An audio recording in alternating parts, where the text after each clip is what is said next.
अस्सलाम वालेकुम नाज़रीन, court reporting with Zeeshan Syed में खुशामदीद। नाज़रीन, आज आपसे बात करेंगे दो इम्पॉर्टेंट केसेस हैं। एक राना शमीम के हवाले से, दूसरा मरीम नवाज़ और शाहिद खकान अब्बासी के हवाले से जो है केसेस है। राना शमीम के हवाले से अगर बता दूं तो आपको वैसे भी पहले से पता है कि इस्लामाबाद हाई कोर्ट में राना शमीम की बयानी हल्फी पर तौहीन अदालत का केस चल रहा है और इस्लामाबाद हाई कोर्ट की एक जजमेंट जो है वो आई है और इस्लामाबाद हाई कोर्ट ने एक बड़ा अहम फैसला जो है वो क्या हुआ है।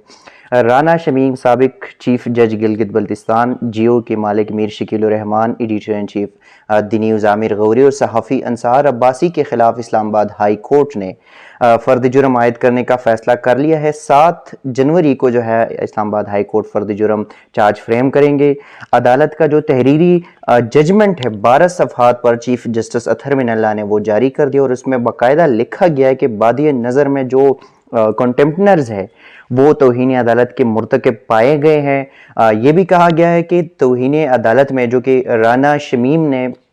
अदालत को बताया था कि मैंने ये जो बयानी हल्फी है मैंने मीडिया को नहीं दी, किसी को नहीं दी, लेकिन उनका ये कहना था कि नोटरी पब्लिक से जो है वो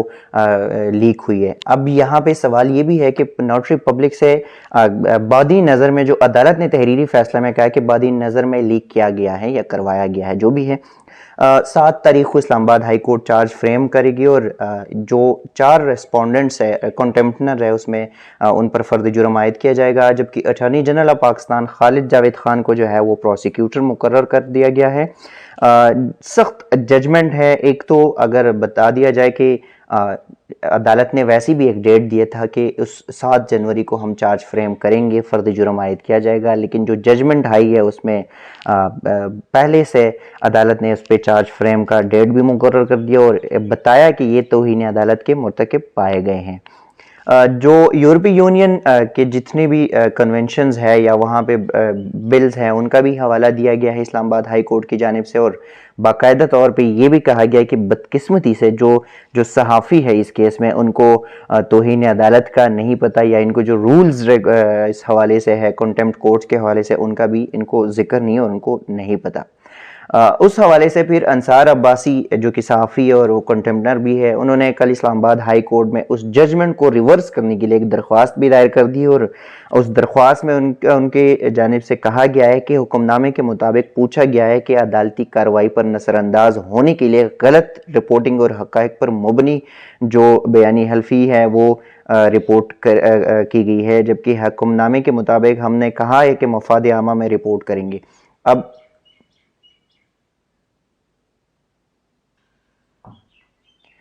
तो अंसार अब्बासी ने जो दरख्वास्त दायर कर दी उसमें बाकायदा तौर पे ये कहा गया है कि इस्लामाबाद हाई कोर्ट की जो जजमेंट है वो रिवर्स किया जाए क्योंकि उस पे पैराग्राफ की गलती या मेरी नाकिस कम्युनिकेशन का नतीजा ये बताया गया है। हालांकि इस्लामाबाद हाई कोर्ट ने अपनी जजमेंट में पहले से बताया है कि जो रिपोर्टिंग की गई है वो गलत की गई है। अंसार अब्बासी से दौरान समाअत चीफ जस्टिस ने इस्तिफसार भी किया था कि क्या जब आपने स्टोरी की थी, जब आपको बयानी हल्फी दी गई थी तो उस वक्त आपने रजिस्ट्रार इस्लामाबाद हाई कोर्ट से कोई कांटेक्ट किया था। उस पर अंसार अब्बासी की तरफ से नफ़ी का जवाब आया था क्योंकि जिन दिनों की ये बात हो रही है, जिन दिनों की बयानी हल्फी का जिक्र किया गया है, जिस मौजूदा जज का नाम दिया गया था उसमें उन दिनों अदालत के मुताबिक वो जज पाकिस्तान में भी नहीं थे, न ही वो उस बेंच का हिस्सा थे जिस बेंच ने नवाज शरीफ को जो है वो जमानत दी थी। एवन फील्ड रेफरेंस में नवाज शरीफ, कैप्टन सफदर और मरियम नवाज की एहतिसाब अदालतों का फैसला जो है वो इस्लामाबाद हाई कोर्ट के चीफ जस्टिस अतहर मिनल्लाह और जस्टिस मियागुल हसन औरंगजेब ने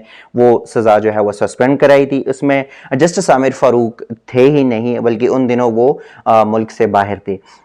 दूसरा ये कि इस्लामाबाद हाई कोर्ट में एक दरख्वास्त आई थी। राना शमीम का तो 7 जनवरी को पता चलेगा, चार्ज फ्रेम होगा, वो एक केस अभी जारी है और उसमें एक्सपेक्टेड ये है कि जो साबिक CJV है साकिब निसार उनको भी तलब करने के चांसेस अब बन सकते हैं क्योंकि ये केसेस जो है, ये जो केस है इस पे इस्लामाबाद हाई कोर्ट का जो स्टांस है वो बिल्कुल वाज़ेह है कि ये क्रेडिबिलिटी है और एक अकाउंटेबिलिटी है इस्लामाबाद हाई कोर्ट की। दूसरी जानिब जो मरियम नवाज़ और शाहिद खकान अब्बासी के खिलाफ दरख्वास्तें आई थी और वो दरख्वास्तें ये थी कि जब साकिब निसार साबिक चीफ जस्टिस ऑफ पाकिस्तान की ऑडियो लीक हुई, मुबैना ऑडियो लीक हुई, उस पर उनकी प्रेस कॉन्फ्रेंसेस थे और उन्होंने बाकायदा तौर पे ये कहा था कि ये जो साकिब निसार ने एस्टेब्लिशमेंट के थ्रू या दीगर जजों को फोर्स करके ये फैसला करवाया और नवाज शरीफ के खिलाफ जो फैसला था वो पॉलिटिकल इंजीनियरिंग या पॉलिटिकल बार्गेनिंग के थ्रू हुई थी। उस हवाले से इस्लामाबाद में एक खातून वकील है कुलसूम खालिक, उन्होंने एक दरख्वास्त दायर कर दी थी इस्लामाबाद हाई कोर्ट में और उनमें कहा गया था कि ये जो दो रिस्पोंडेंट्स है मरियम नवाज और कैप्टन सफदर शाहिद खकान अब्बासी, उनके खिलाफ तौहीन अदालत की कार्रवाई करे, क्योंकि अब भी तौहीन अदालत का केस भी चल रहा है और साकिब निसार के खिलाफ जो है वो ये उनकी स्टेटमेंट आई है, ये डायरेक्ट साकिब निसार की जगह डायरेक्ट अदलिया के ऊपर जो है ये बयानबाजी है। इसी हवाले से ये इनके खिलाफ तौहीन अदालत की कार्रवाई करे। उस पर इस्लामाबाद हाई कोर्ट का जो चीफ जस्टिस के पास वो पिटिशन लगी थी और चीफ जस्टिस ने उसमें वाज़ेह कहा था कि जो कॉन्टेम्प्ट है वो अदालत ही कर सकती है, ये किसी के कहने पे जो है वो तौहीन अदालत की कार्रवाई नहीं हो सकती। उसके बाद उनकी जो रेड पिटिशन थे वो अदालत ने डिसमिस कर दी। वो जो वकील साहिबा है उन्होंने इंट्रा कोर्ट अपील दायर कर दी और इस्लामाबाद हाई कोर्ट में उनका जो इंट्रा कोर्ट अपील मुकर्रर हुई जस्टिस मियागुल हसन औरंगजेब और जस्टिस अरबाब मोहम्मद ताहिर की अदालत में, दोनों ने उस पर समाअत की थी, फैसला महफूज किया था दलाइल के बाद। अब रिटन ऑर्डर शीट जो उनकी कोर्ट से जारी की गई है उसमें ये बाकायदा तौर पर सिंगल बेंच का जो फैसला था जो कि इस्लामाबाद हाई कोर्ट की चीफ जस्टिस ने उनकी दरख्वास्त को खारिज कर दी। इंट्रा कोर्ट अपील में डिवीजन बेंच ने उस फैसले को बरकरार रखा और ये जो इंट्रा कोर्ट अपील जो आईसी है उसको खारिज कर दी और अदालत ने अपनी तहरीरी फैसला में बाकायदा तौर पर यह कहा है कि जो मकामी वकील के इंट्रा कोर्ट अपील मुस्तरद की जाती है और दरख्वास्त गुजार नहीं बता सकते कि कौन अदालती हुक्म की खिलाफ वर्जी हुई है, जबकि यह भी कहा गया है कि किसी के मुतालबे पर तौहीन अदालत की कार्रवाई जो है वो नहीं की जा सकती। तौहीन अदालत की कार्रवाई जो है वो अदालत और जो कंटेम्प्टनर्स होते हैं उनके दरमियान होते हैं, किसी तीसरे फरीक जो है वो न इसमें शामिल किया जा सकता है न किसी के कहने पर तौहीन अदालत की कार्रवाई की जा सकती है। अगर किसी के खिलाफ तौहीन अदालत की कार्रवाई की जा सकती है तो वो अदालत खुद ही नोटिस लेती है और फिर उसमें जो है वो तौहीन अदालत की कार्रवाई चार्ज फ्रेम किया जाता है और उसके बाद रिबटल्स वगैरह होते हैं, गवाह होते हैं और उसके बाद ही ये जो प्रोसेस होता है वो जारी होते हैं। लेकिन ये दूसरा यहाँ पे भी उनकी जो दरख्वास्त थी इंट्रा कोर्ट अपील ये भी खारिज कर दी। दो केसेस थे राना शमीम के हवाले से, जो पनामा रेफरेंस है ये भी लिंक है, उसमें भी 3 कैटेगरीज है, मीडिया, जुडिशरी और पॉलिटिक्स। जो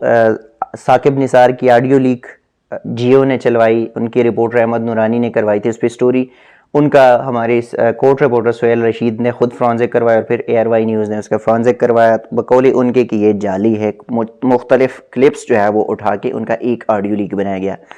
गवर्नमेंट साकिब निसार और हुकूमत पाकिस्तान या PTI जो है गवर्नमेंट हुक्मरान जमात और ARY जो है वो साकिब निसार की ऑडियो लीक को सपोर्ट करते हैं, जबकि जियो और दीगर अपोजिशन जमातें जो है वो साकिब निसार कि उस ऑडियो के अगेंस्ट है और उनके बकौल ये कि ये जो केस है पनामा रेफरेंस बनाने में और नवाज शरीफ को सज़ा दिलवाने में इनकी जो बातें होती है। तीसरी तरफ उनको जब बयानी हल्फी आई उसमें जुडिशरी को इन्वॉल्व किया गया था, लेकिन उनको ये बिल्कुल अंदाज़ा भी नहीं था कि इस्लामाबाद हाई कोर्ट इस पर एक्शन लेगी और ये उनके गले में पड़ जाएगा।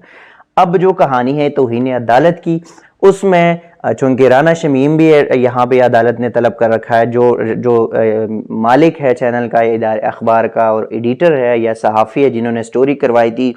उनको भी उनके खिलाफ तौहीन अदालत की कार्रवाई शुरू हो चुकी है। अब फर्द जुर्म आयद किया जाएगा, उसके बाद गवाहान होंगे और ये कार्रवाई जो है आगे बढ़ती जाएगी। लेकिन जो चीज़ें होती रही, अभी इरफान हाशमी जो कि लंदन के सहाफ़ी है, उनकी भी एक स्टोरी आई थी कि जो बयानी हल्फी वहाँ पे साइन की गई थी वो नवाज शरीफ की ऑफिस में नवाज शरीफ के सामने साइन की गई थी, जबकि हमने जब राना शमीम से हाई कोर्ट में पूछा तो राना शमीम ने कहा कि नहीं, मैं खुद वहाँ पे नोटरी ऑफिस गया था। अब होगा क्या क्या नताइज निकलेंगे, लेकिन इस्लामाबाद हाई कोर्ट का इस जो केस है इससे जुड़ा एक ही स्टांस है कि जिस जज के हवाले से बात की गई वो जज जो है वो पाकिस्तान में नहीं थे और ये अकाउंटेबिलिटी इस्लामाबाद हाई कोर्ट की है। अदालत ने यह भी कहा है कि हमने बहुत कोशिश करके अवाम का एतमाद और भरोसा जो है अपनी तरफ खींच लाए है, किसी को ये इजाज़त नहीं देंगे कि वो